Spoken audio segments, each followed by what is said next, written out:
Hi Big Lap Bible, my name's Alice, this is Jack, and we are from the Van of Oz. We quit our full-time jobs last September in 2021 and have been travelling full-time since November last year. We decided to do a big lap because travel's always been a goal of ours since we started full-time work. We had a few failed attempts due to COVID and lockdowns and whatnot, and I think that living sort of a van life had been something that I'd always wanted to try and do. And you know, during lockdown we kind of realized that we had this massive diverse continent and country on our doorstep, and we just put the two things together, and that sort of arose into doing a big lap. We've been travelling in our self-converted 2013 Ford Transit. It's a mid-wheelbase, mid-roof. We did the conversion last year together with help from friends and family during lockdowns and around lockdowns, and just had to try and work through that to get it converted. We are currently in Exmouth, and we're currently sitting on Town Beach in Exmouth, which is a great place that you can bring your van, even a two-wheel drive, down to and watch the sunrise and hang out for the day. Due to COVID lockdowns also last year, we left on November 1st, which was the first day that we could get out of Victoria, but New South Wales is the only state that would let us in. So we spent all of pre-Christmas exploring New South Wales and the coastline there before coming back home to Vic for Christmas, and since have then travelled, I guess clockwise, across the base of South Australia and then up along the Western Australian coast. In terms of where we normally stay, we do normally try to free camp as much as we can. A lot of that is partly due to the cost involved, and I guess you can get further with the money if you don't have to spend so much on camping. But also we just love being closer to nature. Generally the free camps are somewhere really secluded, and you are really immersed in the nature of that area. I guess one of the downsides is sometimes that they are a little bit further out of town, or you might have to travel a little bit further. But we also have found that we've met some of the best people in free camps as well. We do also love staying in national parks, and generally that is a somewhat cheaper option as well. And you're in that beautiful scenery spot as well, which is amazing.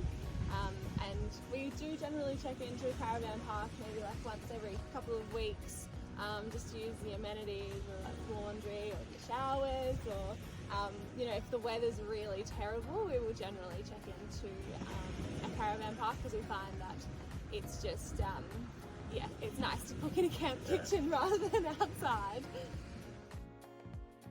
In terms of our favourite campsite, this was a really tough one.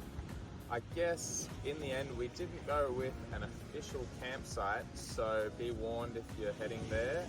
We camped on Wharton's Beach near Esperance for a couple of nights with some friends, and it was amazing. One of those really sort of postcard, picture perfect looking places with white sand and really blue water, and we were able to get the van on there because it's really hard packed sand, and we just had a great time there. So we had to put that one, even though technically it's not a campsite. Yeah, and I think it also had everything that you kind of need. There were toilets there, and it had beautiful rolling waves that for us new beginners was a great activity, and we found that really beautiful. In terms of our favourite place that we've visited, my personal favourite has been Kalbarri in Western Australia. It was a real surprise to me. I think it had so much more to offer than what I originally thought. The national park there was just absolutely stunning. Some of the walks that we did, I think we did the Z Bend Trail Walk and the Four Ways Walk, which just gets you down where these four gorges all meet together. And it was just extremely peaceful. We had it to ourselves. And then on the flip side, you've got these beautiful beaches. If you're a mad surfer, which we're not, there's some amazing surf spots there. But even just to be able to watch the people that were going there to surf was amazing, especially at Jake's Point. And then there was also amazing snorkeling and swimming options. So that was a real surprise for me. It really was above my expectations, so that was my favourite place so far. And I'll just add in, my favourite place was Mount Kosciuszko, and the walk there. It was just, I think we got it on a great day, and it was absolutely beautiful. The scenery and the nature there, it was great. So yeah, that was one I loved. I guess far North Queensland for us, it was where we wanted to go first originally, but lockdowns kept us out of there. So it's going to be almost the last place we visit on our lap, and it's kind of building up in our heads, and we're looking at all the places and planning it. And one of my idols, David Attenborough, he has said that far North Queensland, and particularly the Daintree rainforest, is his favourite place in the world. So that's like one thing that's really pushing me there and us there. Yes, most definitely. In terms of something funny that has happened to us, this is probably just, I don't know if this has happened to anybody else with the use of social media, but we frequently will use Instagram to find new places that we maybe haven't heard of whilst we're travelling, and find beautiful new beaches that might be a little bit hidden or hard to get to. And when we were in South Australia coastline, I think we were down on, I can't remember if it was the Eyre Peninsula or the York, but we were looking at areas close by, and there was a spot on the Instagram map that had all of these photos that was called Lucky Bay, and it had these beautiful white beaches. It was kangaroos on the beach. It was like the clearest blue water you could possibly see. And so we clicked on it and we drove, and we found this Lucky Bay in South Australia. And it turned out that it was actually like a, what's it called? It's a grain depot, basically. To the ocean. Yeah, with a massive industrial port. And the beach was basically covered in weed. There was a few little fishing shacks there, and that was it. And nothing else. And then we realised that people had accidentally tagged the Lucky Bay in South Australia rather than Lucky Bay in Western Australia, and I think we had driven like an extra 45 minutes to an hour to find this place because it was so beautiful, only to find that it was definitely not. Yep. Yeah, but we got to enjoy it and have something to look forward to when we got to Western Australia as well. That's true. Something that we couldn't live without on our trip is probably our non-stick pans that we cook with. And I've got to thank my sister, who had been on a mini road trip before us, who gave us the hot tip that you just need things that are really easy to clean, because you just don't have the same setup as home generally, and accessible hot water, and it just makes things so much easier to clean. I know that we've got one semi non-stick pan in the van, and it just never ever gets used. So that is our hot tip: get some really good non-stick pans. Definitely. We had saved a fair bit of money before we left, which was really good. One good thing about lockdowns in Melbourne, you could save money pretty easily. So we'd saved a fair bit, but we always had an idea that we wanted to work in a couple of different places just to experience them a bit more and spend some time there. We did do a 7-week stint just south of Perth because we wanted to work in southwest Oz, and we're thinking we're going to be working between a month and 6-7 weeks somewhere in the top end, whether that's near Darwin and Cairns before we finish up the lap. So yeah, we work a little and just sort of try to not spend as much. We like we've mentioned, we do try to spend as little as we can so we can continue traveling and be comfortable. We try to stick to $500 a week between the two of us, although it depends where you are. I mean, the East Coast was a bit more expensive, South Australia was a bit less expensive, and what you're doing. So it can range from $500 to $800 a week. Somewhere in there we usually land at between the two of us, and our biggest expense definitely is diesel. It's really expensive at the moment. It's like $2.50 a litre.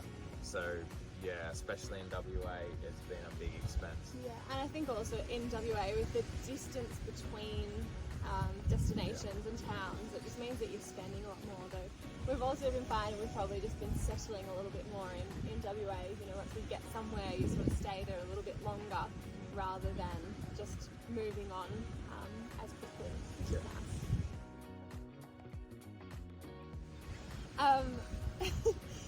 Something that we didn't know before we started this trip was just how many amazing places there are to see in Australia.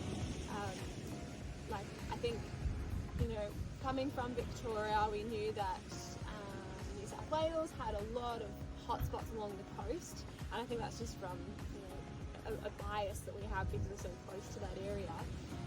But getting across to South Australia and the Western Australia coast, each place that we come to is just as amazing as the last place, and the further we come, the further we see in front of us that there is just so much more to see, which is a really wonderful and great thing. It just means that we have found that it has taken us a lot longer to get to certain places because we've just been stopping a lot more. And the other thing that we've found is that it is incredibly hard to plan where you're going to be in advance. We honestly have no idea. We are so flexible, which is one of the best things about travelling, but we also just, if someone was to ask us where we're going to be next Monday, we still have no idea, and that's within the next week. So yeah, it just makes things interesting, I guess. Yeah, something to get used to. Yeah. Our favourite things about travelling, for me particularly, I love experiencing different landscapes and environments, and seeing them change as you drive, and like kind of putting that down to why that might be happening. The freedom that you get from travelling, the travelling lifestyle as opposed to a holiday, that's been something that we've really loved got into, and also just the people you meet, and that's a bit of a cliche, but it just makes it so much better when you meet someone and you can share all the experiences with them, and and share ideas. Yeah. We recently booked flights from Broome back to Victoria for a week trip back home, and that's probably the most money we spent on one thing, and that is so that we can go to my nan's 80th birthday, which my whole extended family is going to be at, and we both agree that it is absolutely well worth the money. We also, I guess it's one of the bonuses of being in Australia is that, and travelling Australia, is that when things pop up that you need to get home for, it is so much more accessible, and it's a lot easier from a time and money point of view generally, even though the Broome to Melbourne flight is a little bit more expensive. It's a that was a bit of a topsy-turvy one. We have a little cassette toilet, and we did not use it once in the first, I think, maybe like 6 months of travel. Along the New South Wales coast, there's so many facilities and little towns. We didn't use it, we didn't need it. Even in South Australia, we didn't use it, we didn't need it. You know, they're pretty well made, you know, supplied with that sort of thing. However, when we got to WA, we've used it and we've needed it, and it's been really useful. So, yeah, there hasn't really been anything particular where we've been like, oh, we never used that, we shouldn't have bought it. And I think things do come in handy. Yeah, I think the thing with the toilet as well, like in Western Australia, especially once you get above Perth, you know, so much of it is quite barren. There's not nice toilets that you can go to, or public toilets everywhere. And so I think as a female, it is really nice to have something that you can use, especially you know, around that time of the month. It can be really good from a hygiene and cleanliness point of view, and just managing that. So yeah, it's been very useful, I think. Yeah. So I think, as we mentioned before, we, being from Melbourne, were affected quite a lot by lockdowns and COVID over the 2 years that it was really in our lives. But one of the positive things to come out of it was that it was a massive catalyst for this trip. We kind of got just locked in the house together, and we were just planning, and we sort of escaped out of that world into our travel plans. Although negatively it affected us because we got locked in Melbourne and the van was down the coast at Alice's parents' place, so we couldn't build it for months at a time. And yeah, we couldn't get down there to build it, so it sort of pushed our leave date back, and then lockdowns pushed our leave date back again, and we couldn't get into where we wanted to, but we just sort of took our time, and everything worked out in the end. I think the lockdown gave us a lot of planning, didn't it? So we were very much ready to build when we did get home, which is a good thing. Definitely.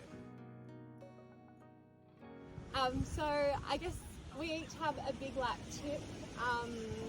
I think mine would be that when you are planning and deciding on the setup of your build, I think there's so many great resources in terms of YouTube, Instagram, DIY videos as to how you can do everything yourself.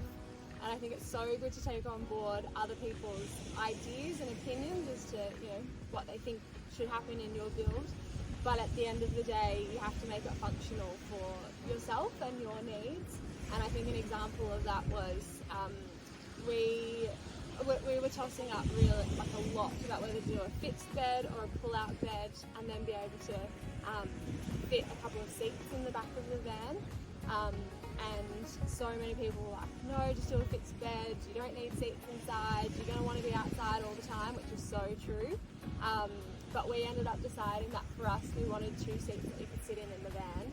And thank God we did, because for the first 3 weeks we travelled in New South Wales, it was La Nina, and everyone, I'm sure, on the East Coast will know that it just bucketed down with rain every day. And it was we were so grateful to be able to have somewhere that we could sit inside the van.